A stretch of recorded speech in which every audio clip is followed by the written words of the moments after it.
Hi everyone, it's Phil Ellison here, coach with Total Tri Training. I hope you're sitting comfortably and ready for this 90-minute talk that I've produced on the subject of maximising your bike speed, both for triathlon and for time trialing as well. If you could just make sure that you've selected mute on your Zoom call tonight, and if you do have any questions, feel free to ask them as we go along. I've actually recorded this presentation earlier today, and therefore I'll be on hand to answer any of your text messages as we go along. Now, I do expect that there's going to be huge variation in the experience of the athletes, both in time trialing and in triathlon on the call tonight, but hopefully there'll be some good takeaway messages and lessons for all. Okay, so if you're ready, let's get going. So just before we get started proper, I just wanted to talk about the fact that it's become very popular in recent years to talk about marginal gains, and these are those 1% improvements here and there that when you add them together, they will help improve your performance. But before we worry about those small gains, let's think about the low-hanging fruit that we can address. If you haven't considered a lot of the factors that we're going to talk through this evening, then you stand to gain a lot more than just a few seconds here and there. Similarly, don't think for 1 minute that the talk is mainly aimed at elite athletes or those who ride at faster speeds. This is very much going to help every level of triathlete or time trialist out there. When you think about aerodynamic gains in particular, slower athletes actually stand to gain much more because they're out on the course for a longer period of time. So the main thing that I wanted to say at the beginning is let's shoot for some big gains. Let's also look for gains that will save both your hard-earned money and your hard-earned watts from the training that you've been completing. Now we'll look at how to ride a faster time trial, and we'll also look at how to ride a triathlon bike leg efficiently and effectively. And we'll be doing that through consideration of some factors, but what we won't be talking about is the training principles, your physiology, and also the ergogenic aids or sports nutrition supplements that you may well be considering. These are perhaps best left for another talk, and there's been much written about these subjects in much of the literature. Also, if you are a coached athlete, these are things that can be dealt with on a one-to-one basis with your coach. Now, the things that we will be considering in tonight's talk is you as the bike rider, and particularly how you integrate with your bike, which is the key consideration, I think, for the majority of this talk. And then we'll also be looking at, as I'm sure you'll be very keen to know, we'll be talking about the bike itself and all the fancy componentry that you can upgrade and spend your hard-earned cash on if you wish to do so. And then we'll be looking at the other things that you can do as the rider and the control of your ultimate destiny, if we look at it in that sense, is that how you can prepare for your goal race and how you can think ahead to plan your strategy for the race day to enhance your chance of success. Okay, now let's get into it proper now. So my own personal feelings are that it's the interaction of you as the bike rider with your bike that is of the utmost importance. Whilst the magpie within us might well be drawn to getting some new fancy shiny equipment or something made of carbon or something ultra lightweight, and we're probably inundated with marketing hype from companies looking to sell us their new products, it's important really to remember that it's you that really has to turn those pedals, and it's you who generates that aerodynamic drag on the bike. It's not really the bike itself. Okay, now if we were to ride along at about sort of 9-10 miles per hour, then it's been widely publicized that the biggest form of resistance to the bike moving forwards is aerodynamic drag. Now, once we get to about 30 miles per hour, 90% of all the energy that you produce is used to overcome the air resistance. And then the other 10% comes from rolling resistance, as you can see on this little diagram here. Gravity really only plays a big role once we really start to climb uphill. Now, so if you as the rider, riding your bike in a position that does not allow you to push hard on the pedals, or a position in which you are catching a large amount of wind, then the 4,000-pound carbon frame, with integrated front end, with hidden cables, with aero-shaped tubes and rear wheel cutout, it's rendered pretty useless. Most of the bikes have huge adjustability once we've bought them, and they may only require the purchase of some low-cost items to make them much more suitable. You know, a cheap handlebar stem or some new armrests or TT extensions cost, you know, around about £100 or so. Now, also, we need to remember that given enough time, the human body is quite adaptable. If we strengthen it, if we stretch it, make it more flexible, you can adapt to a new and perhaps better position on the bike. So if we make changes soon enough and then we spend time riding in the race position, our aerodynamic position, then you might find that it becomes more comfortable and more sustainable.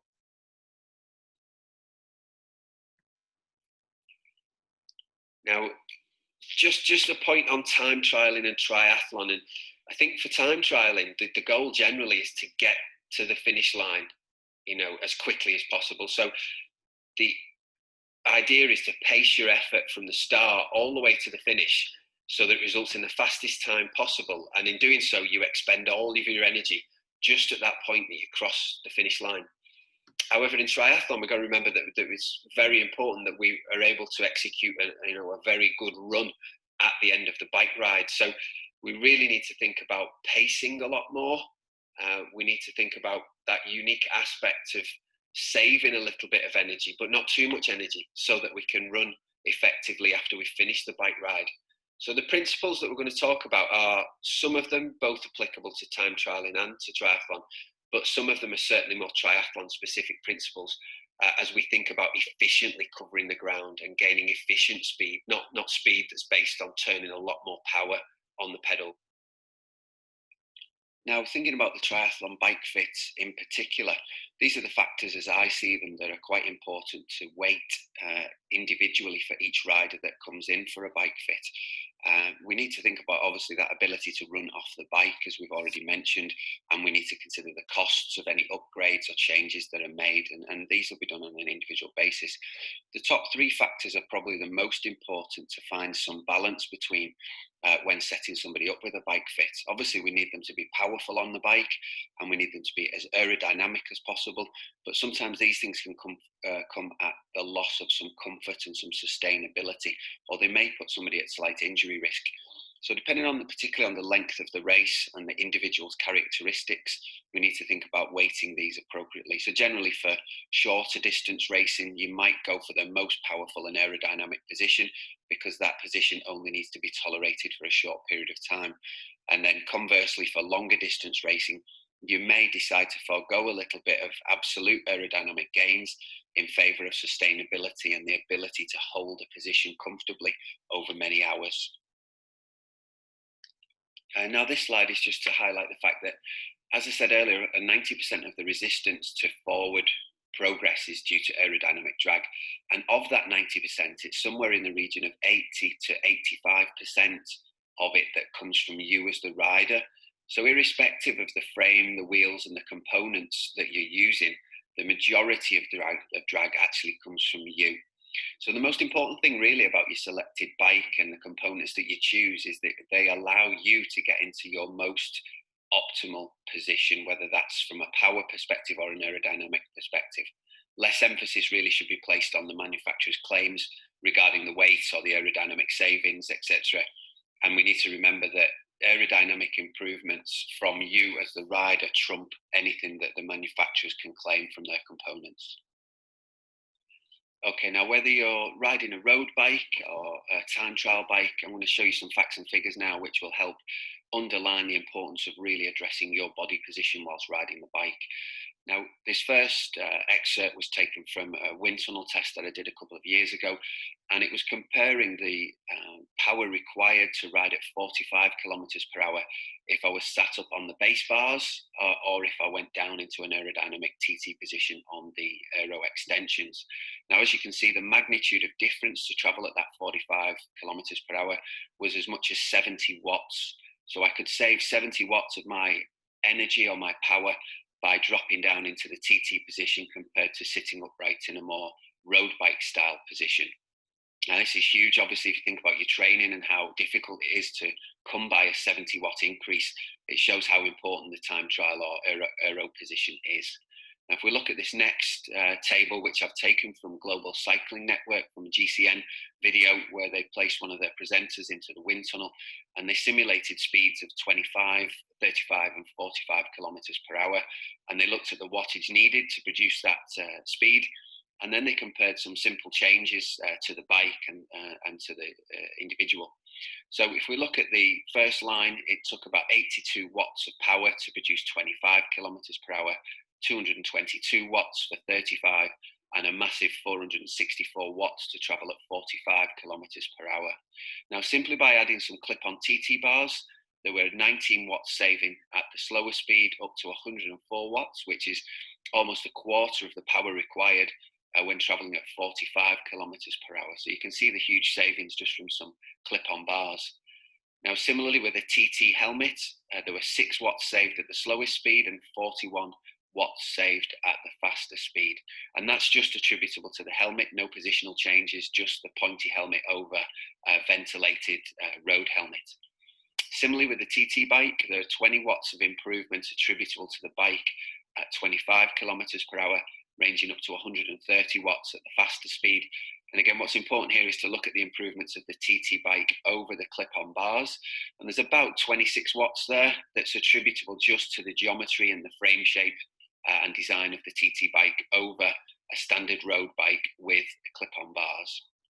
And finally, if we look at the ultimate at the bottom, we look at a nice TT bike, a really good pointy helmet and a very tight fitting skin suit. You could look to save in the region of 167 watts, which would bring the power down. Bring down the power that's required to travel at 45 kilometers per hour from a very, very high 464 watts to a much more manageable 297 watts. So if we look at the aerodynamic drag that can be altered once you're in the TT position or in your aerodynamic position, first just to say that CDA, which is the acronym used for aerodynamic drag, it relates to CD, which is the coefficient of drag, and largely relates to how sticky you are and how easily the air can suck you backwards. And often this is to do with the clothing choices and bike frame and helmet choices and their material properties. The A stands for area, and what we're really thinking about is the frontal area that you face towards the wind, and therefore how large an area the wind can exert its forces upon. So I've used the pictures here at the top just to highlight some factors, and I think the most important thing really to consider is your head and your shoulders. Now, if you look at myself in the top left, this picture was taken from the European Championships in Kitzbühel back in 2014. I'd bought a standard Cervelo P3 with typical componentry, very little knowledge of aerodynamics, and the bike was actually set up for the Ironman in Austria the week later. You can see from my position, I'm not particularly low at the front. My elbows and shoulders are quite wide, quite broad. And although it was a technical course in Kitzbühel, my head is quite high and I'm looking quite a long way up into the distance. And therefore, this wouldn't have been particularly aerodynamic at all, despite the nice bike that I was riding at the time. The middle picture is from a 10-mile time trial, and this was taken in preparation for Ironman UK on a 10-mile time trial. You can see now I've used the stock components that came with the Scott's Plasma 5. We've got a very low base bar now. I think I've taken all of the spaces out. My arms are still not very close together. I'm still quite broad at the front. My head's still quite high. And again, the choice of helmet is also questionable. Like I chose the Casque Bambino, probably simply because of some marketing hype and the fact that Team Sky use it, so it must be good. So again, that position wasn't probably much of an improvement over the Cervelo P3. And then come into the latter picture on the right-hand side, which is from 70.3 in Dubai in 2017. And I'd been for a wind tunnel test by this point. And the changes that we'd made actually were to raise the bars up at the front, but to bring them quite narrow. So you can see that my elbows are quite tightly close together. My shoulders have been rounded in and been rolled forward to reduce the area of my shoulders. And although it doesn't look it on this picture, I'm probably coming up to a roundabout or something, so I've lifted my head up a little. During that race, I tried to keep my head much lower and nearer to my hands. Now, this obviously seemed to work for me on the day. I managed to produce the fastest age group bike split on this race and still managed to run quite well to hold on to a second place on the podium. So here's just some personal pictures just to show you how body position is probably more important than the bike again, and how we need to look for these gains for everybody, and obviously not just for myself. So let's look at what you can change, what you can think about doing to find your optimal aerodynamic position. Now, the main thing really is to look at your head and your shoulders. And what I want you to think about with your shoulders is trying to bring them a little closer together. So it can help to bring the elbow pads in, bring the aero extensions in a little bit closer. And then what we want to do is try to narrow the shoulders into the wind. So some of the best ways to do this is trying to push your elbows out into the cups, as well as pulling up a little bit on the end of the extensions. Helps to pull us into the arm pads a little bit and bring us down. And then the other thing is shrugging your shoulders upwards. If you think about standing and looking in a mirror, if you were to do that and you were to shrug your shoulders up towards your ears, your shoulders come narrower, they come closer to your head and closer to your ears. And that's what we want to do on the bike. If we shrug while we're down in the position, then that should bring us into a more narrow frame and narrow frontal area onto the wind. The other thing then to do is to try to drop your head down, and this is often called a turtle or turtling your head. And basically, if you imagine a turtle sort of reaching out of its shell to grab a lettuce leaf and have a munch on something, that's the sort of position that we want to try to find. So what we're doing essentially is dropping the head down and then pushing the chin forwards. So I think of it as trying to touch my chin kind of to the back of my hands. It's that movement of down and then forwards. Now, it's not an easy position, as we've said. It takes practice. It certainly takes muscle power and sort of muscle energy and stamina in those muscles up around your shoulders and your neck. And interestingly, because you're dropping your head quite low, you have to look up, and you're basically trying to keep your head low while you look up the road, which means actually you can feel a strain even in your eyeballs. So it's not an easy position, and this is what I was saying before. We perhaps need to be thinking about making these changes earlier on in the season so we can build the stamina in these muscles. We can get used to that position. Now, I said that I wouldn't really talk about training principles, but it's for these reasons that we need to be spending time practicing in the aero position, particularly as during our build towards our goal races. Now, we can do this on the turbo. We can alternate, 4 minutes aero, 1 or 2 minutes sitting upright, having a stretch, and we can gradually build that up.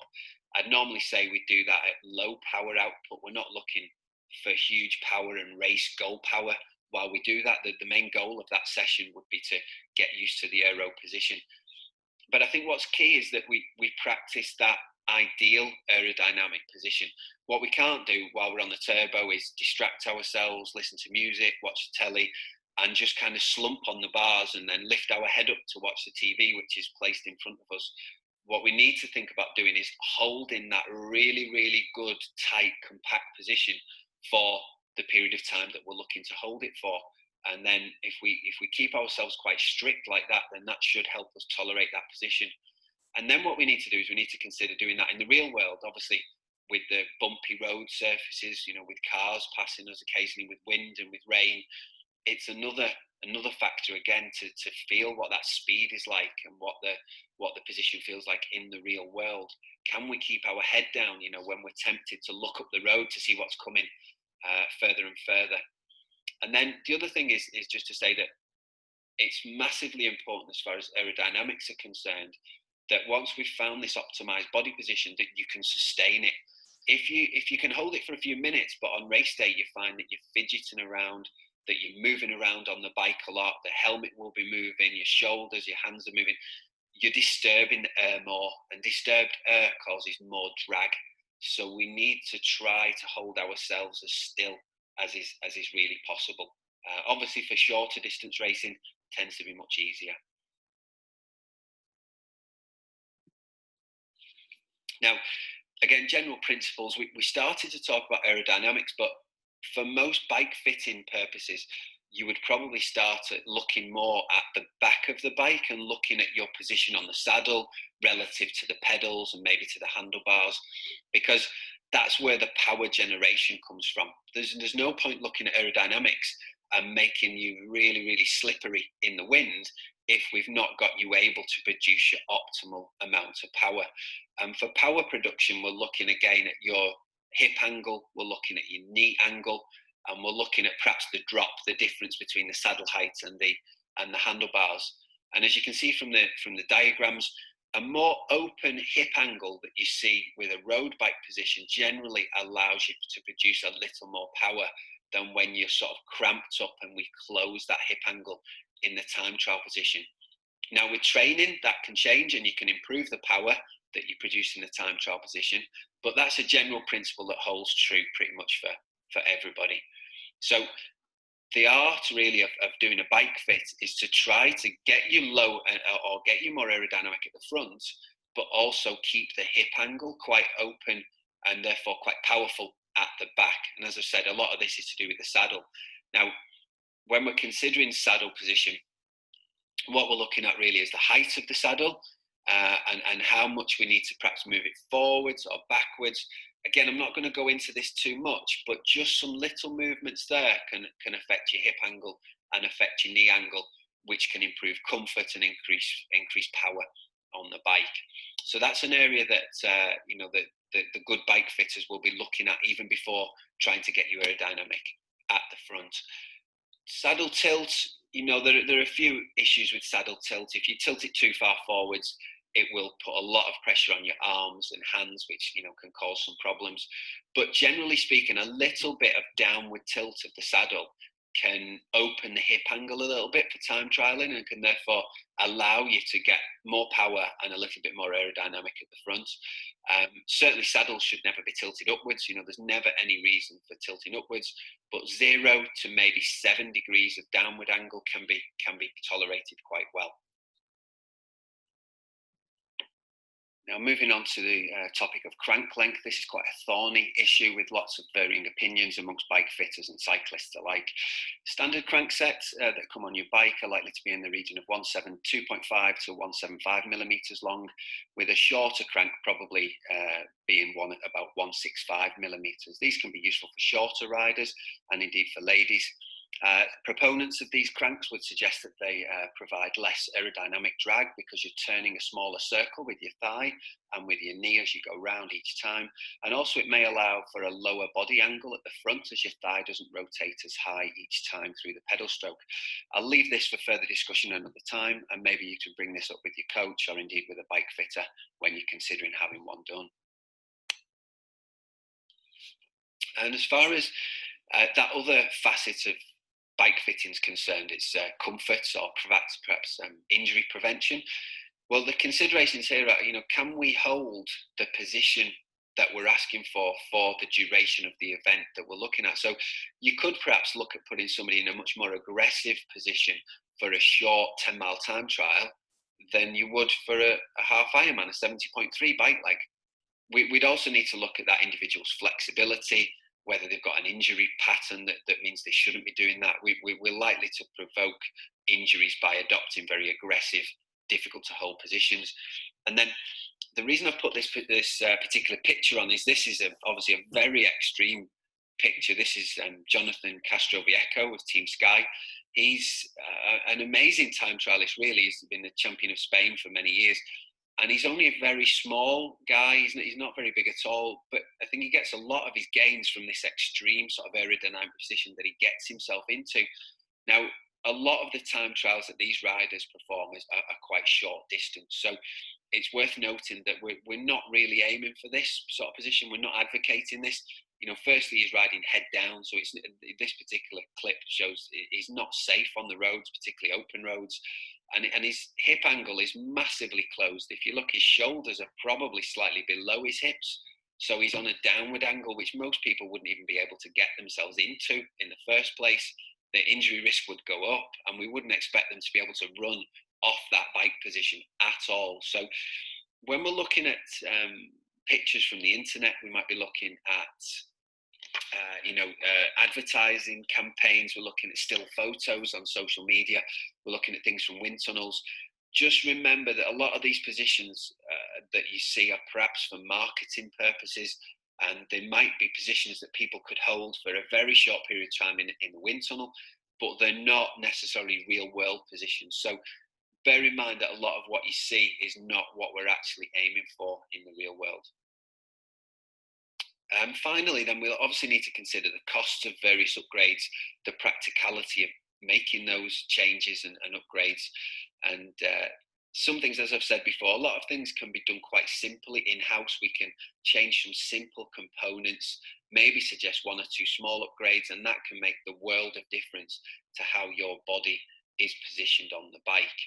You know, if you need to have one bike that suits a range of purposes, then we need to work with that. If you've got multiple bikes, then we might be able to go make more wholesale changes to one of them because it's a dedicated race machine. Now, the reason that I've put this slide up, this photo, is this is a photo of Andy Wilkinson's bike. If you don't know Andy, he's a multiple time trial champion. He's held the 12-hour record, the 24-hour record.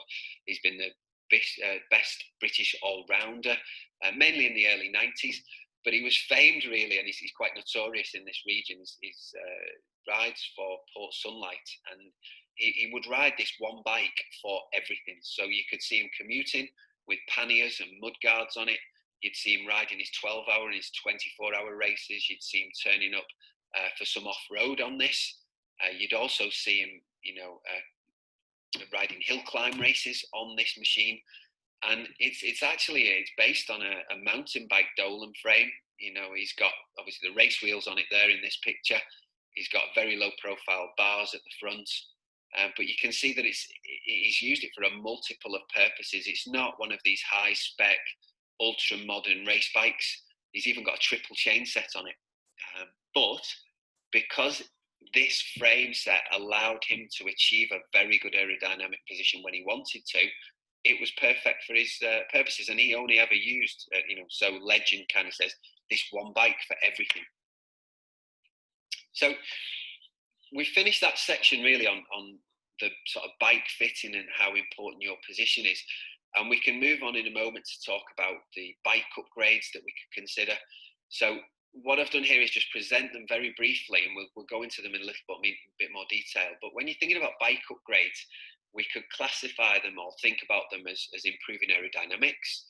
We could think about them and their effects on rolling resistance and making us faster by reducing rolling resistance. Or we could think about the savings that could be made through reducing drivetrain friction. So any frictional losses and stiffness in the drivetrain would lose us power and would lose us time over the course.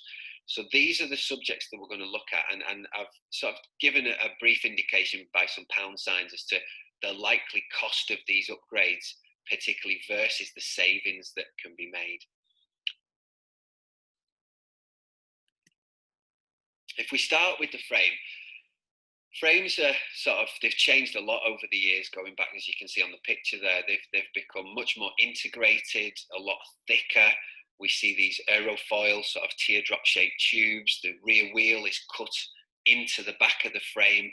Some of them have even lost the down tube, with the Boardman bike there that you can see, for the Lotus bike from 1992.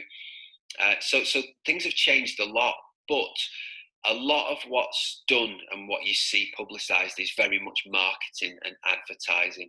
Any improvements in the bike, at most, can only reduce that 20% of drag that is caused by the bike. Now, some manufacturers, some of the top line manufacturers would have spent years of research and development in the wind tunnel using CFD, which is like the analysis software to try to predict what shapes and what positions of different components is going to be quickest. And largely that's what you're paying for. You're paying for the name, and you're paying for this research that's been done over many years. But as I've said, the possible improvements from the frame itself are relatively low, particularly when you think of the cost that it's going to be to upgrade your bike significantly. So if you're buying a bike, I think it's worth considering the purpose. If you are going to dedicate a bike to time trialing or to triathlon, I think it's important to get a time trial or triathlon frame set, as the geometry is a little different, and generally it's easier to get you into a good position than it is on a road bike. We also need to think about storage, particularly if you're going to race longer distances. It's really important to think about the integration of the hydration and nutrition boxes and storage, because otherwise you're going to have to purchase them later and retrofit them, which can really affect the aerodynamics of the bike and of yourself.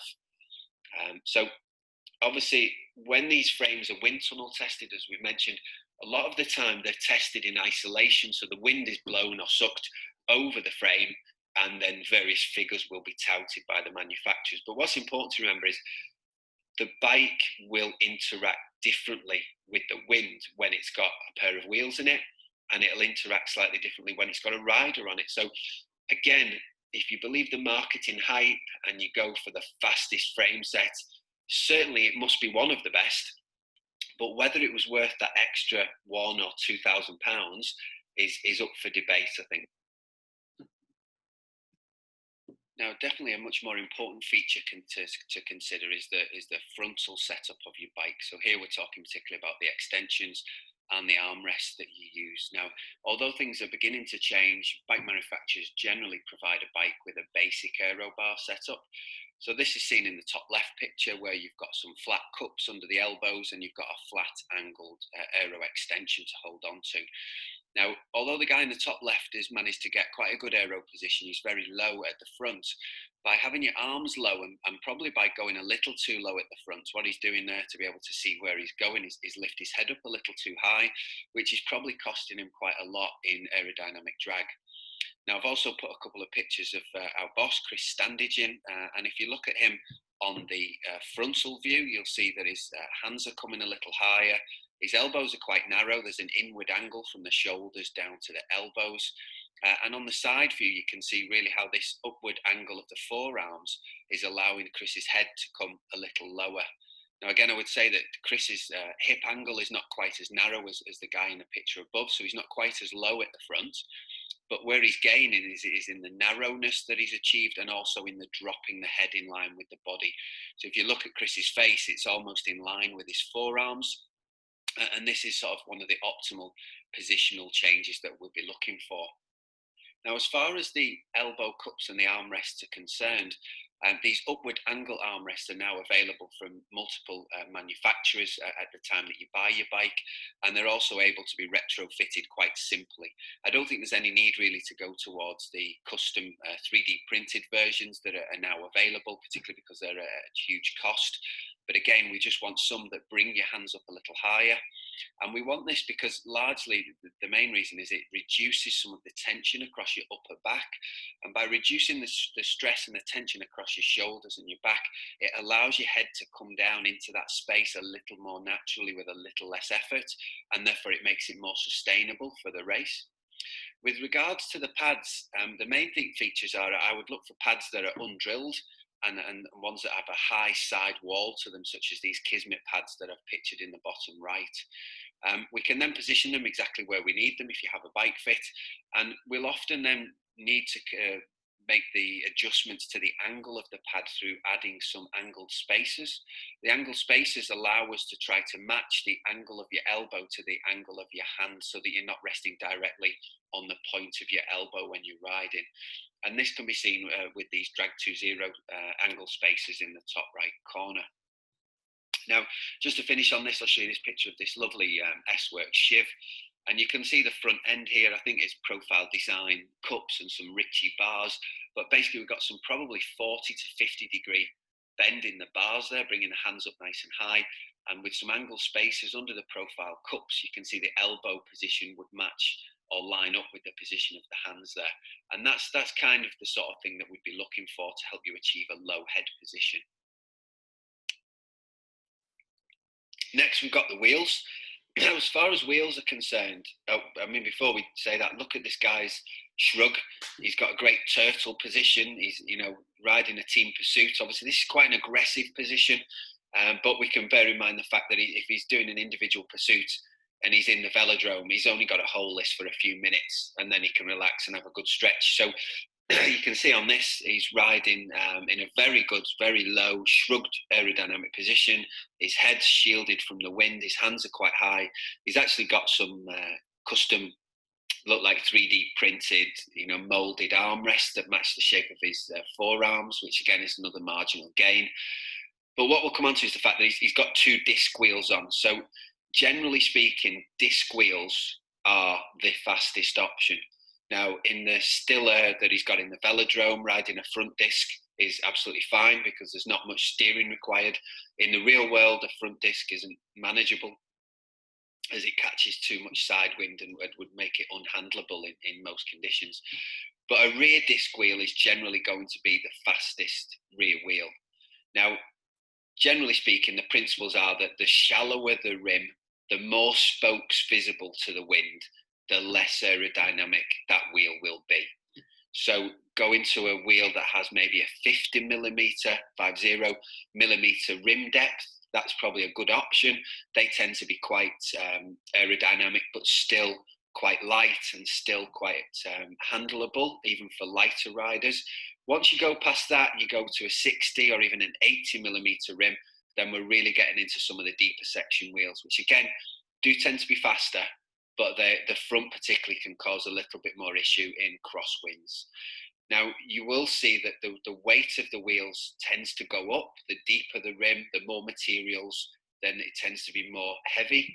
However, I think one of the key messages from this is that the weight of the frame and the weight of the wheels isn't of much significance versus the aerodynamics. Aerodynamics will save you a lot more time on a course, all apart from maybe the steepest of hill climbs, versus any weight savings. Now, your choice of rear wheel obviously will be a little different to your choice of front wheel. At the rear, as I've suggested, you would probably want to get towards a disc wheel, if not a disc wheel, for the ultimate in speed. The front wheel largely depends on some considerations such as the rider's weight, maybe the weather conditions. If you could have a couple of options at the front, that would probably be ideal. And also just your experience and your confidence in riding in a time trial position.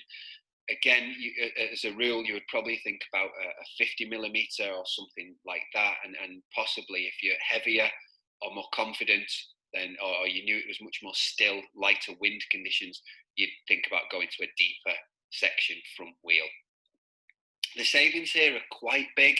However, the savings of one deep section wheel over another, again, is quite small. So whilst I wouldn't say go and buy some of these cheap Chinese carbon imports, again, a lot of what you see is marketing. So a well-constructed wheel set that you might be able to get, the wheel set for say £1,500 is likely to be very close to the aerodynamic profile of a £3,000-4,000 wheel set, which the upper end of the market. So here you don't need to spend tons of money. But I think there are some upgrades. If you've only got a very standard basic set of aluminium rims or very shallow rims or training wheels, the upgrade to some reasonable mid-quality aerodynamic wheels would be quite big for that £1,000 region, £1,500 maybe. Obviously, you could look at getting something second-hand if the money was a real issue. Once you've got that level of wheel, improvements for that are a bit less. The one thing that you might want to upgrade with then in that case would probably be that rear wheel and getting a disc wheel if possible. Obviously, again, various tyre choices which we'll come on to shortly, various things to consider when you're looking at your wheel set, whether you want tubular, tubeless, or ones that run standard inner tubes, but we'll discuss that in a little while. So generally speaking, disc wheels, more aerodynamic improvements and faster in the real world. Okay, the rear wheel, just to reassure you, if you've got a rear disc wheel in, it doesn't really affect the handling. The rear wheel is fixed between those rear seat stays, and it's held down by the majority of your body weight on the saddle. The front wheel does affect the handling because the forks can pivot left and right when they're hit by the wind, and you don't have quite as much weight anchoring it down. So don't be too concerned about going for a disc wheel. I think discs are definitely a good choice. Front wheel, again, a little bit more concerned, particularly if you're lighter.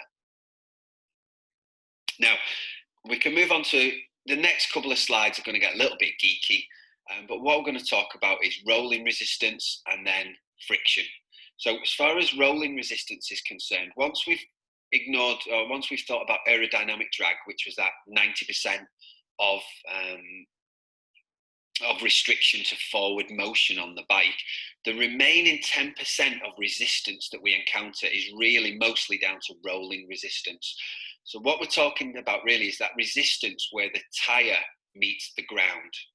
So you'll see that if you ever read about it or see any articles on it, it's called CRR, which is the coefficient of rolling resistance. And that just gives this a number. So it'll be 0 point something.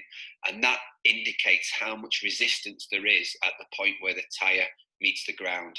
Now, this is governed by a lot of different things. It's governed by the material of the tyre, what it's made of, the type of rubber used, the pattern of the tread. Is there a puncture belt within it, a puncture belt to stop you getting a puncture? It's also governed by the diameter of the tyre. So when you purchase tyres, it's generally governed by a certain number of millimetres in the width or the diameter of the tyre. Older race wheels, particularly for the track, will often be around 19 millimetres. And then we move right through to a lot of wheels these days being built for a 23 or 25 mil, and then going towards 28, 30 for some more commuter style or gravel bikes, things like that. The inner tube choice also affects it. We've got standard butyl tubes, and we've got latex tubes, and we've also got tubeless. Now, the other we'll talk about that in a little bit more detail in a second. The other thing is the road surface and the temperature. Now, we can't really control those things, but the bobbliness or roughness of the road surface affects the ability of the tyre to roll over it, and the temperature also affects that rolling resistance, with higher temperatures meaning lower resistance generally, and lower temperatures meaning things are generally, particularly the tyre, is a little stiffer, so it doesn't roll as well, so that the rolling resistance is a little higher in this case. So as I mentioned, not all tyres are made equally. Some tyres are made more for durability, and other tyres are made more for speed. So tyres that are constructed more for longevity in mind are often heavier. They've got thicker walls, they're made of stiffer material, and they have those puncture protection belts within them. And that tends to mean that they don't roll so well, but they will last a long time. But then at the other end of the spectrum, you've got tyres that roll really well. They're often come with a higher risk of a puncture, but they roll really well. They tend to be lighter and thinner, and some of them now are even incorporating different substances and compounds into them to make them roll a little bit better. Now, as far as the amount of difference that this can make, if we think about the toughest, most durable sort of commuter style tyres, such as Continental's Gator Skins, and we then compare them to the lightweight race tyre that's got impregnated graphene in it, that's seen as the fastest tyre on the market, I think, at the moment, which is called the Vittoria Corsa Speed. There's as much as 30 to 40 watts in difference, excuse me, in difference to spin a pair of those wheels. So that's a huge saving again, up to 40 watts difference easier if you go to the ultimate lightweight race tyre. Now, that's obviously quite an extreme example, because most people don't want to move from Gator Skins to Corsa Speeds. So that's very, extreme. But for instance, if we look at the rolling resistance between the Corsa Speeds and the Continental GP5000s, which are chosen by many and a very popular choice at the moment, there's about 3 watts difference per wheel, with the Contis being that little bit slower. So for a pair of wheels, about 6 watts more power is needed to move the Continentals. But they've got slightly better puncture protection. And they tend to be, for that reason, they tend to be my choice for most of my racing. If we think now about the inner tube choice, we've got this little table that I've put up on the right-hand side. As far as inner tubes are concerned, you might not know much about this, but standard black inner tubes are made out of butyl, which is a form of rubber, or you can upgrade to some latex ones. These are often green or even pink. They're generally a different colour, and they're much thinner. Now, if we think about this, the power that's needed to overcome the rolling resistance for a pair of tyres, if we compare, again, these are all the Continental tyres. If we look at the GP5000s with standard inner tubes, it takes 35 watts of your energy to make them move at 45 kph again. If we were just to keep the tyres, wheels the same, but move to some latex inner tubes, we would save 8 watts. So for the pair of wheels, it's 27 watts to spin them at 45 kph with the latex inner tubes in. If we were then to consider actually changing to tubeless as a newer option and something that's touted often as the fastest way to ride, if we ran the tubeless tyres, the same tubeless tyres, without any sealant in, so the problem is they're not going to seal if you have a puncture. So it's really not performing as they're designed to. The rolling resistance is exactly the same. It takes 27 watts. If we put in the manufacturer's recommended 30 mils of sealant, it actually makes it a little bit harder, but only in the magnitude of 1 watt. So certainly you would put in at least 30 mils because it only costs you a little bit more power, and it would then seal if you were unlucky enough to get a puncture. However, if you're a bit overzealous and you don't kind of dose it properly and you add in too much sealant, it does actually negatively affect the rolling resistance because there's more thing inside the tyre, there's more going on inside the tyre. So actually in that case, you've actually made the tyre slower than your latex tubes. So again, basic take home from inner tube choice would be, if you haven't considered this before and you've got standard wheel rims, for race day especially, I would put in some latex tubes. They only cost a few pounds and save a few watts. So definitely a small upgrade, but small in cost and in watt saving. So that's okay. If you've got tubeless, that's absolutely fine again. It's a good way to go and it gives you that puncture protection. But you just need to be careful that you're not sticking way too much sealant in the wheel because that will be slowing you down. And then the final thing to think about is the tyre pressure. So things have turned full circle here. We used to think years ago that more pressure was better. So we would be pumping the tyres up, to the maximum till the pump was screaming, till your arms were killing. And you could sort of bounce a coin off your tyre. However, we know now that that's not the right thing to do. Generally, wheel design has changed, and wheel manufacturers have started to make them wider with a better aerodynamic profile, and that allows for a wider tyre. So a standard tyre choice now is in the region of 25 millimeters. And the good thing about wider tyres is they can be run at lower pressures. Now, lower pressures generally mean lower rolling resistance, so it should move faster on the road. To get an idea of what sort of pressures you need to put in, it's probably best to look at some online calculators. There's quite a few online.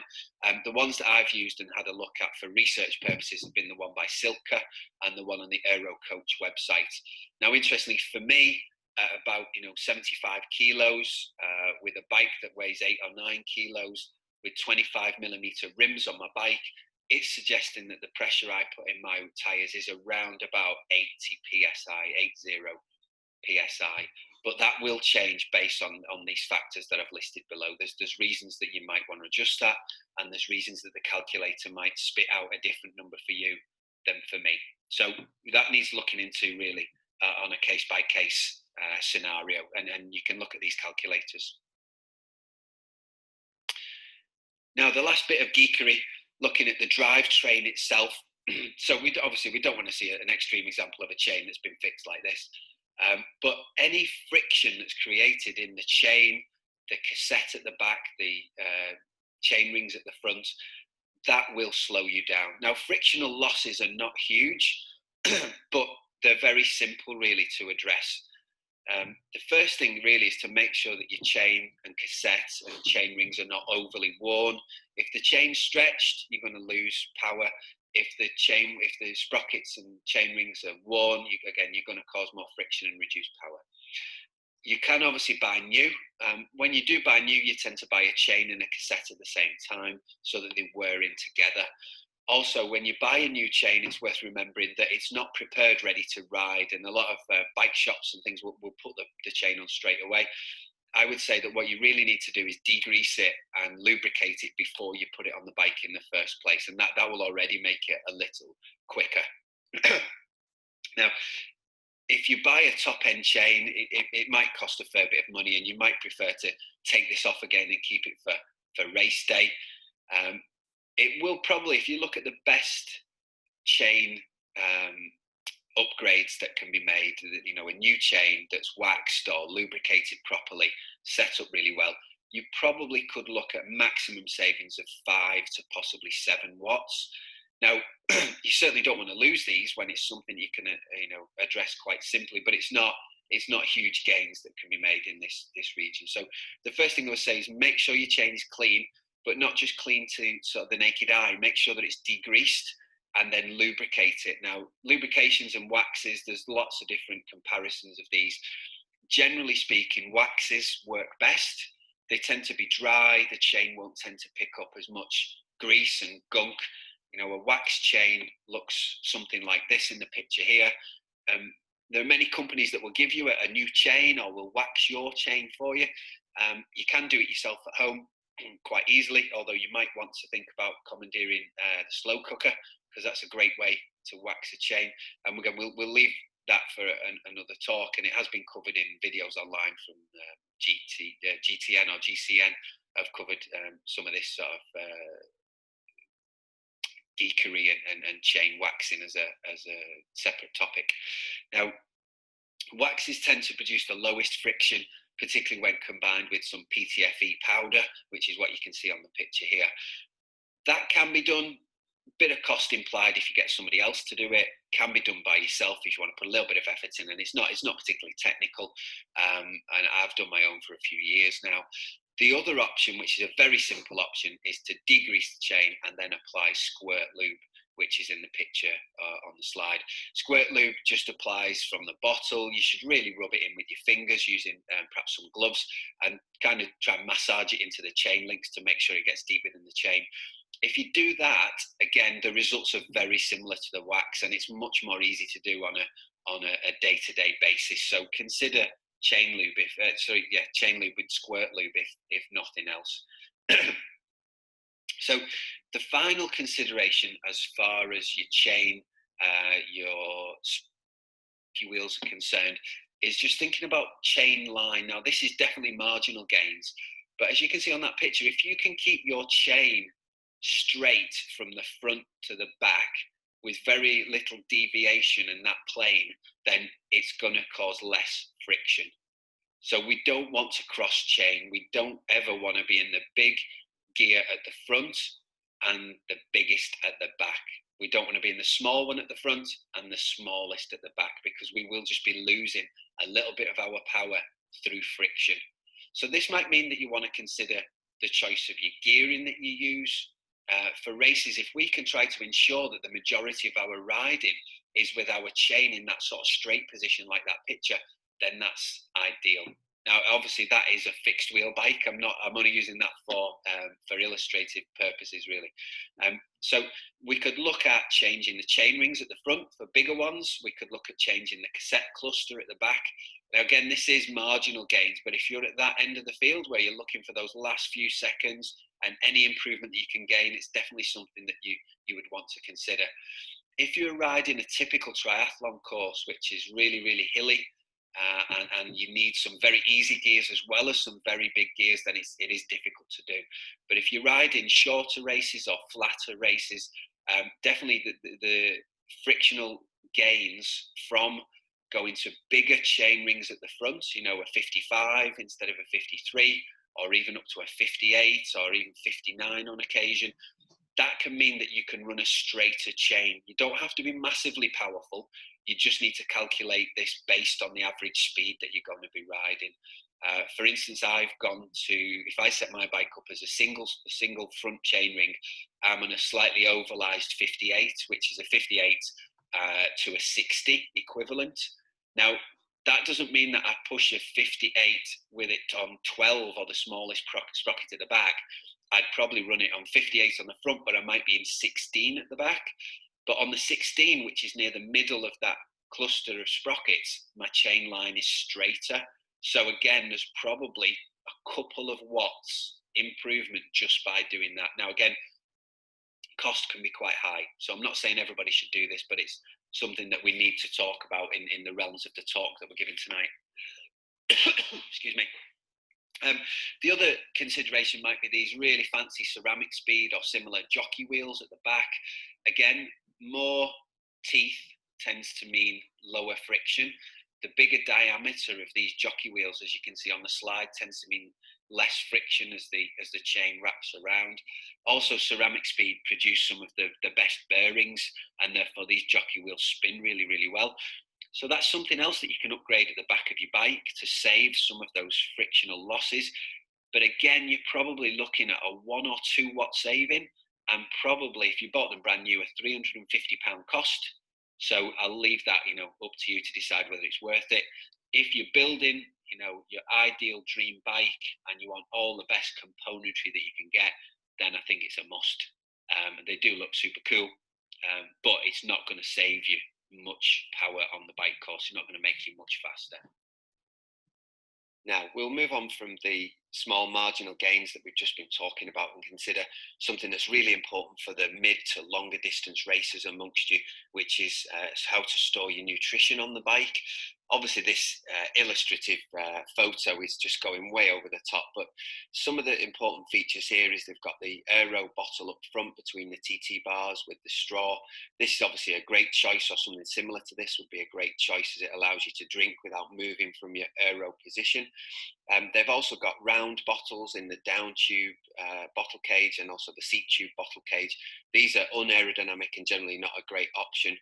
They've got further fluids behind the saddle. Again, this is a much better option as far as aerodynamics is concerned, but it would probably be even better if it was stored a little higher behind the saddle so it was shielded by the rider themselves.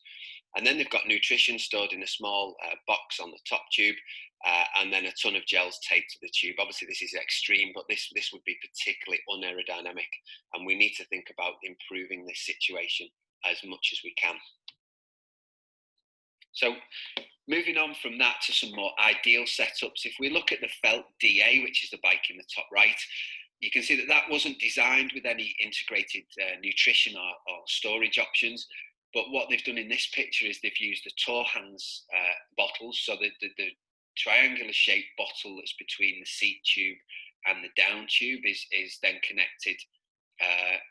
Is blocking some of the wind in that area. So it's actually that aerodynamically shaped bottle there can save some valuable watts just by its position and the fact that it's making the tubes thicker there.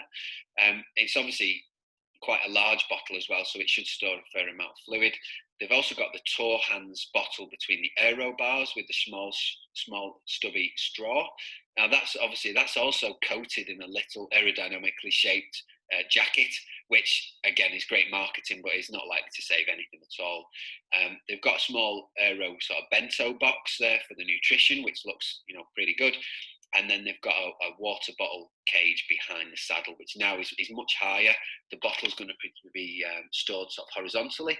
So again, it should be more aerodynamic position behind the rider's body there.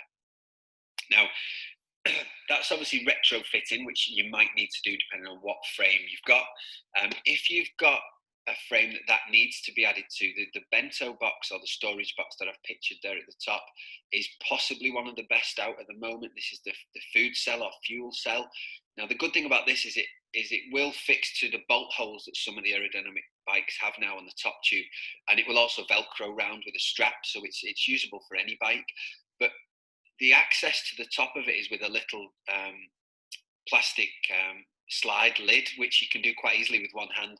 Tends to mean that it's waterproof, and it'll stay open. You can reach in for your gel or your bar, have a quick munch and stick it away very quickly with one hand. So the real importance of that is it means you don't have to move. All of these choices for storage, they are less important in the design, and it's more about whether you can hold your aero position while you take a drink or while you have some food. So what I would say is that's the thing to focus on. If you can get that bottle positioned perfectly well so you can drink without moving your head much at all, then it's ideal. Then it's absolutely ideal. Now, the Scott Plasma 5, which is the bike that I bought a few years ago, that's taking things a step further, as many bikes do now, with some integrated nutrition. It's got the bottle on the front, which is now integrated in the frame, and it's actually said to save about 5 watts because it acts a bit like an aerofoil on the front of the bike. And if you take the bottle off, choose not to use it, you actually make the bike about 5 watts slower. Similarly, in the picture in the middle there, Drag20 have now made some custom 3D printed little, they're designed as toolboxes, but they take up that bit of space in the bottom of the frame between this Elite aero bottle and the bottom bracket. And by filling in that gap where air would become turbulent, again, this frame set is said to be 3, maybe 5 watts quicker because you've got it on. Whether you choose to put anything in it or not is up to you. It's not very accessible on race day, so I wouldn't put gels in there. But if you want an inner tube, a CO2 canister, even your keys, then it works really quite well for that. So some bikes now, particularly these integrated newer models, are more aerodynamic with the nutrition products in place because they're not governed by UCI guidelines. So triathlon's quite good from that point of view. We can be a lot more innovative.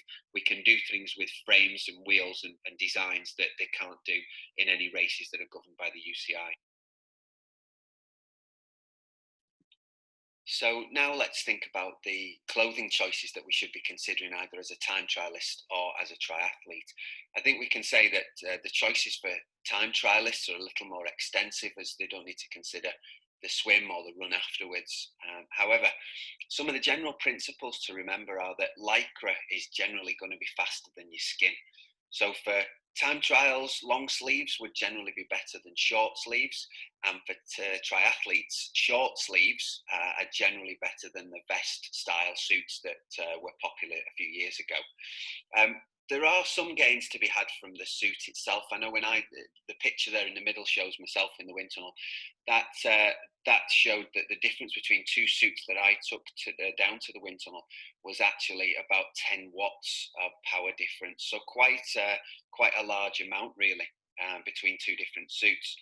And some of this is down to the design of the Lycra, the materials used. Something that's now becoming much more common is to include things called trip strips or basic patterns on the material to help reduce aerodynamic drag. This one here by Endura has a chevron pattern on the shoulders, which would reduce the ability of the wind to stick to the front of the suit. So there are certainly some technological advances in this area. I think the biggest area that we need to consider is the helmet choice. That's most important as it's probably the first thing that hits the wind. It's quite a large area that's going to take on the wind at the front of the bike. So your head contributes massively to that frontal area and therefore it can affect your speed. So once you've got your optimal TT position that's dialed in quite well, then what we would ideally look at then is choosing a helmet that suits your position. And as I've put on the slide, there is no fastest helmet. You can't look at somebody else and choose that helmet as they say it's the fastest. Marketing can't really work as far as helmets are concerned. You need to look at what looks and feels best for you. Now, the helmet needs to have good visibility at the front. Generally, helmets are faster if they incorporate a visor, and that's generally true for most people. The helmet, so it needs to fit you quite well when you're down in your aero position. If you have a longer tailed helmet, which were popular a few years ago, this can be very aerodynamic, but it's quite unforgiving if you're getting tired and you move and you sort of change your position and lose your position. Therefore, it will cost you more aerodynamic drag as that happens. So the sort of smaller tailed or snub tailed helmets, which are on these pictures, tend to be more popular now. They're a little bit more forgiving while still being aerodynamic as well. Helmet choice, it's difficult to know exactly which is going to be the fastest helmet for you unless you go down to the wind tunnel. Differences are quite minimal. I tested 3 or 4 helmets, with the biggest difference being about 5 watts between 3 to 4 very good helmets. If you changed from a road bike helmet with a lot of ventilation in it, then the improvements would be much greater than that, obviously. There are some other things you can look at with regards to clothing considerations, such as aero socks or making changes to your shoes. However, we'll leave that off for this because, again, this would be very marginal in nature. Now, this final slide in this area just concerns what are probably the most marginal gains in this area. I won't go through all of these 10 points, but all of these are said to save you about 1 watt each. So if you wanted to make all 10 changes, you could probably save a further 10 watts from your aerodynamic drag. But again, I'll leave them for you to peruse in your own time at a later date. Okay, So that's the end of that section. I hope you're still following me now. Now this is the last section really. It's run on a little bit longer than I expected, but that's quite typical for me really. So now we're thinking about you again. We've gone away from all the technical stuff and we're thinking about you as the rider and how you can prepare for your goal races.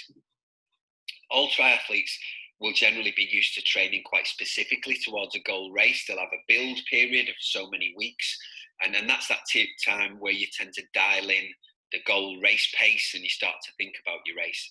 However, I think it's important that it's also a time that we look at other important race characteristics. You know, is it a technical bike course? Are there lots of slow speed corners and dead turns? Or does it have a high proportion of descending and high speed cornering? Or is it very flat? You know, as an example, this is a very atypical bike course that was chosen for the 70.3 World Champs in Nice last year.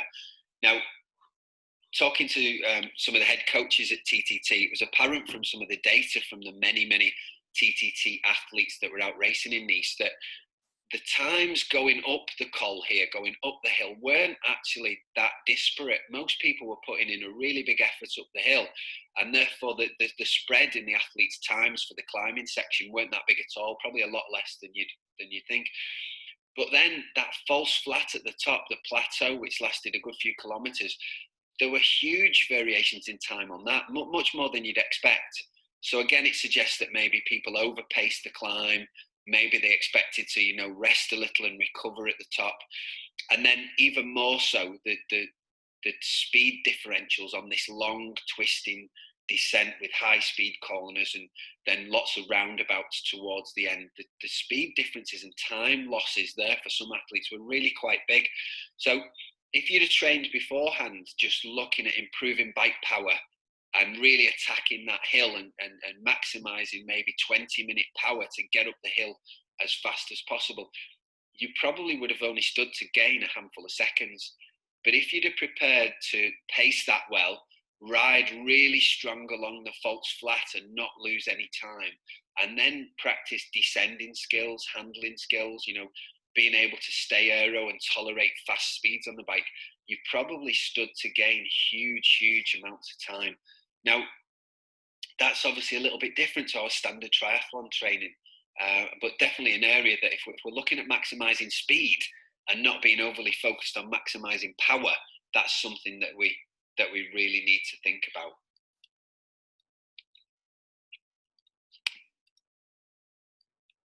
Okay, so moving on now to looking at some, you know, how can we guide you to pace your events? A lot of it's obviously trial and error and your training. And if you're coached, we'll obviously discuss that with you as to where we think you should pace this. There are some guidelines, however, and I'm going to put on here a couple of tables, a couple of charts that can help you to decide how to pace the effort. So for the first one, this is a guide just for Ironman. I think it's produced by Joe Friel, and it was called something like cheating with a power meter. So basically, you choose down the left-hand side the likely time that it will take you to finish the ride, and across the top, this is your percentage of your FTP. So this is how hard in relation to your threshold power that you're going to ride. And then if you match the two up, the colours give you an idea as to whether you're likely to be able to run very well off that bike. So the darker grey area, I suppose, is where most people want to aim. So this is a good range for most age group athletes with good preparation and should allow you to run quite well. As soon as you go into the yellow, you're starting to put your run at risk a little bit more. And by the time you get into orange, as it says there, you're likely blown and you're going to try again next year because you'll probably blow up on the run quite quickly. So this is a way of predicting beforehand where you should be looking to pace your bike. And you can see for most people, to keep it within that darker grey area for the average sort of time of say 5.5 hours to 6 hours on a bike, you're looking at an intensity factor of 0.7, around about 70% of your FTP as a guide. Now, obviously, it's much more important to take past performance into account. So again, look at what you've done in the past, look where that falls, look whether you ran well off it if you are a triathlete, and also think about your recent training. Have you been holding that sort of power in recent training? And the other thing to be quite mindful of is, have you replicated the course well? Have we ridden with variable power? Because that might be your average coming out at 70%, but there might be some really steep hills like in Ironman UK where you've got to go well above that. So in training, you would want to maybe average 70%, but if you had a very hilly course with lots of ascending and descending, you might want to be practicing that specifically in training with lots of variability. Again, that's another coaching issue and something that we could look at as a one-to-one based on each athlete. Now, final word on this really is, if you think about 70% of FTP, for everybody, really, that should lie below your lactate threshold 1, which is your aerobic threshold. So that's the point where you start to build lactate. And for most people, as a generic finding, it's 75 to 77%. So probably the reason, if you start to push the bike up to 75, 76, 70%, 77% on this chart, that it gets more difficult, is because you're starting to accumulate lactate.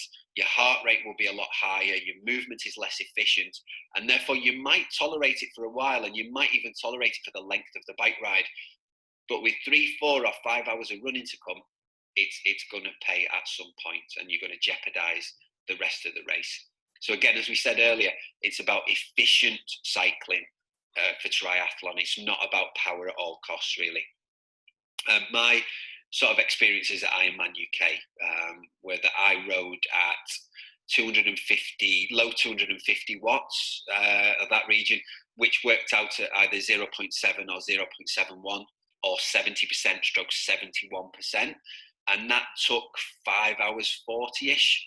So I was right on that upper part of the dark grey, so the safe-ish zone for good level athletes. And again, that proved on the day that I was able to run a really good marathon, but I didn't necessarily think I was going to be able to. When I got off the bike, I felt like I'd pretty much given it everything. So it didn't feel easy, although this sounds like it might be relatively comfortable. In reality, even 0.7 or 70% of threshold for what was 5 and 3/4 hours was a lot. Okay. So the next chart just shows similar thing, similar percentages, but it gives you an idea of what you might push for a half Ironman. Again, based on your projected time for the bike ride, and it suggests that you might go up to 90%. If you were thinking your bike ride would take you 2 hours, for the majority, we're probably looking at between like a 2:30 and a 3-hour ride. Again, we're looking down at just about that lactate threshold 1 area, sort of 75 to 80%, below sweet spot, if you know that as terminology, but up towards that point where we're just starting to accumulate some lactate, and that's obviously because it's a much shorter bike ride in general. Next one gives us a range of triathlon distances. Again, what I want you to look at perhaps is the fourth column along. So this is the percentage of threshold that you might want to consider racing that at. So for a sprint, which is only going to be, a short period of time on the bike, you might go at threshold or just above. For Olympic, you're probably going to be just below threshold power. And then for half Ironman, again, it drops and it drops and it drops. So it's similar to what we've just said, but this for short course racing gives you a bit more of an idea. Again, I think these powers are quite optimistic. I wouldn't necessarily be holding somebody to this. I don't think there's anything wrong if you didn't quite hit this. But again, we'd use your values from training to see where you're up to and from previous races. I'll skip over that. That's some data I was going to show you from my racing in the past, but I'll now. So I think the main focus for particularly for triathlon racing is any time that you're not moving forward, you are drastically losing time on the course and on the competition. So as far as humanly possible, we shouldn't be stopping for anything. So we need to consider our nutrition. We've got to think about bike handling skills. And here's some further examples of what I think you need to think about. So, can you take on your nutrition, as we said before, while staying aero? Can you carry all your nutrition so you don't have to stop? If you do have to stop at aid stations, how many bottles, gels do you have to take? How many aid stations do you need to stop at? And then if you are stopping at an aid station, do we really have to stop? Can we slow but keep some momentum, throw a bottle, throw your packets or whatever into the litter, grab the next one and move on while we're still keeping some momentum? Again, I would say ideally, get the bottle stored on your bike, get the gel in your pocket and get back up to some sort of speed before you start to mess with it or drink it or eat it. Again, it's a bit of a thorny issue, peeing on the bike. You know, something that you're probably likely to do in an Ironman. If you're nervous or if the cold water of the race in the swim has affected your kidneys, you might well need a couple of pees on the bike. And if you're drinking well, that might be the case as well. You know, if you can learn to pee on the bike while still moving forward, it's going to save you valuable time. If you can't, then fair enough, you might well stop, but you've probably got 60 seconds, maybe a little longer, if you need to undress a little. And plus, it's just difficult and a pain in the real bum to be able to do. So if you're on TTT's coaching plan at the moment, just wait up for those peeing on the bike sessions that we'll do on the turbo. I'd probably suggest you make sure you've got some waterproof coverings ready for that one as we practice peeing on the bike and as our building up to Ironman or 70.3 races starts later in the year. So getting towards the end now, if we think about specific preparation for the race day, we've said we want to really study the course. If we can ride the course, all the better. But we could think about our gearing choices, we could think about the road surfaces, what temperature it's likely to be, and what style of race it's going to be. And then when you're thinking about your pacing for your race day, we're probably going to use a combination of RPE or perceived effort, power from the power meter, heart rate, and maybe, like I said, we'll probably use a combination of all of these things. Now, this is obviously where a coach can be really, really beneficial. Not, again, wishing to promote it too much on this talk, but it's that planning and feedback and that strategizing where a coach can really help you to put together these this information that's coming from the power meter, coming from your heart rate monitor, and coming from your brain, ultimately telling you how hard it feels at any given time. Now, the fastest way generally to ride a course is not necessarily, as I've said before, with a nice, even, flat power profile. It might be that you decide to go a little harder and raise your efforts on uphill sections. It might be that you take your rests and breathers on the descents, obviously. You might need to push a little bit harder when you're getting out of roundabouts or from dead turns. You might need to push a little harder into a headwind. And by doing so, by raising your effort a little in certain places, you're likely to cover the ground quicker. Obviously, when you're planning, you need to work out how deep can you go, how much should you raise your effort, because if you burn too many matches, it's likely to cause you to blow up later in the race, whether that's on the bike or indeed on the run a little later. Again, if you've worked out that there's lots of descending to do or lots of skill-based turns, tight turns or slow speed corners, it's probably going to be worth practicing that. And again, there is no real substitute for knowing the course. So if it's a race that's not too far from your home, I'd definitely suggest you make the effort to race on that course a few times before the actual race. So last thing here, and this is the reason I've put the picture of the Garmin up on here. My sort of tips in this area would be that I only display on that first screen of the Garmin the key metrics as I see them. So I only want to display for long distance races the things that I can control. So immediately what I take off and put on a second screen is speed and time and distance. I think I tend to put on that one as well. They will happen if I get my process right. If I concentrate on my process and the things I can control, speed will look after itself. If it's a windy day, everybody's going to be riding slower. If it's a hilly course, my average speed's going to be slower. If I keep trying to fight that and it's obvious on my screen all the time, then I think that's going to affect your race.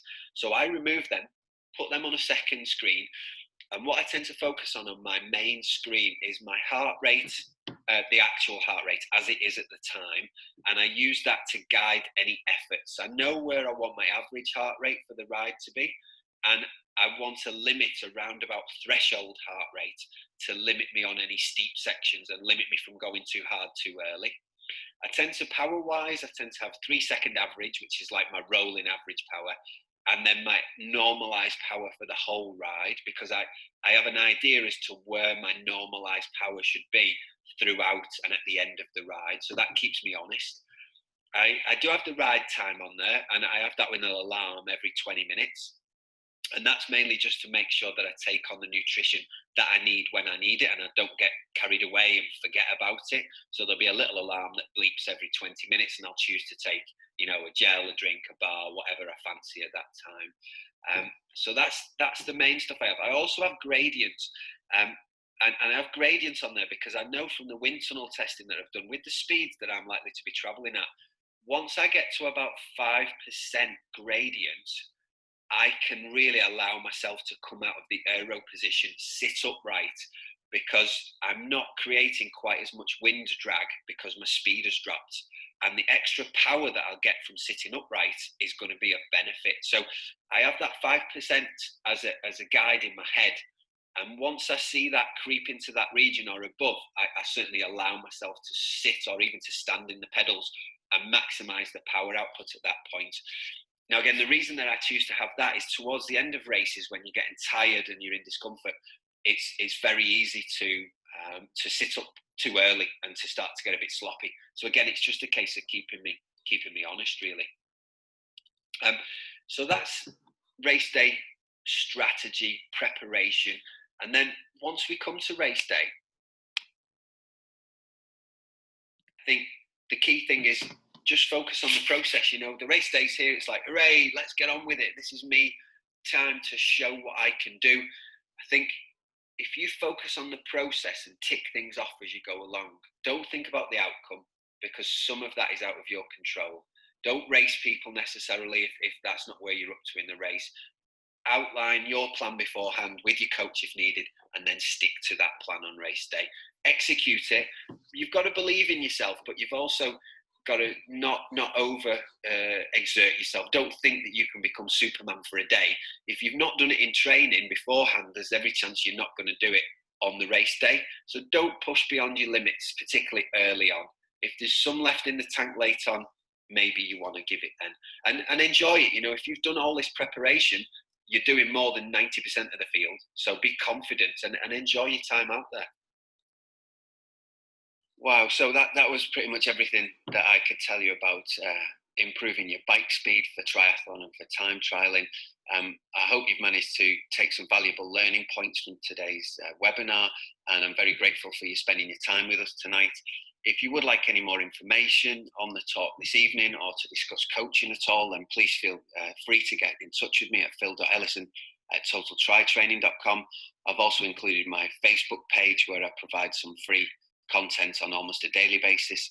And if you would like to look at what else Total Tri Training can offer, then check out the website there, maybe for things like bike servicing or indeed for bike fitting. Okay, thanks a lot, and we'll turn it over to some questions if you have any.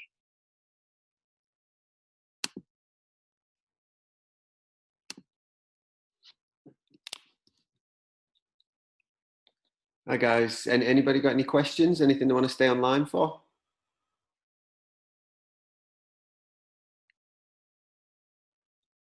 I've got a quick question, if it's all right. Go on, mate. You addressed it when you were talking about the helmets. You were talking about getting a good fit helmet. When I've been looking, probably watched too many YouTube videos like everyone else, they seem to talk about getting the tail to be as tight to your back as possible, so that you don't get that separation of air. It sticks from the helmet onto your back. If you're getting lower at the front, for me, I think if my head's getting lower, there's more likely that gap would occur with the tail of the helmet. Do you think you'd be better being a bit higher up and keeping the back of the helmet tight to your back, or would you be better getting as low as you can at the front and buying a different helmet? You've nailed it, Phil. That's one of the most important things for me. It's where your head is positioned. Your position of your forearms and of your hands and your elbows and how low they are isn't as important as getting your head out the wind. And also, obviously, from that point of view, getting the aero helmet to fit you as well as it should.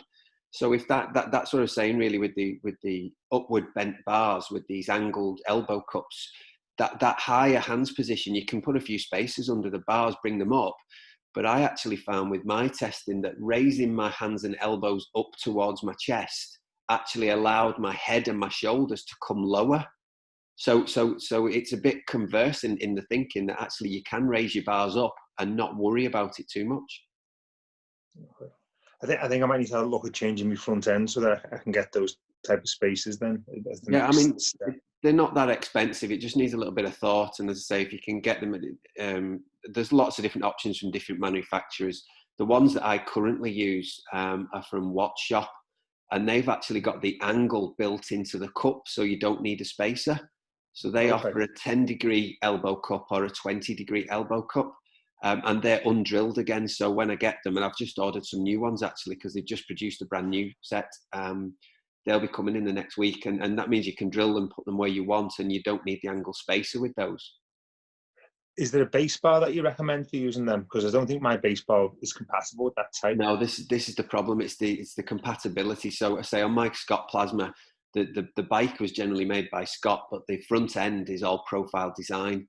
And so a lot of the things on the market, I can't get to fit that. So it's the one thing I've found that works really well.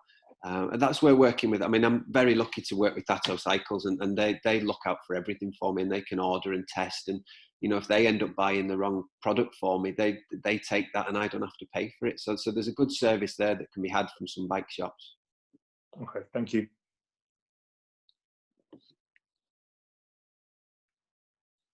Anybody else got anything they'd like to bring up now?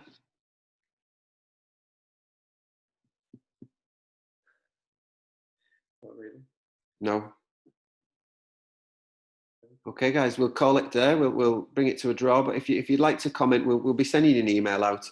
If you'd like to comment, make some feedback. If there's anything you think we can improve, perhaps as we look to roll out some more webinars in the future, then please let us know. Otherwise, I hope you enjoyed it, and go and enjoy a glass of wine or a beer. Thanks, Phil. All right. Thanks so much, mate. Cheers. Take care, guys.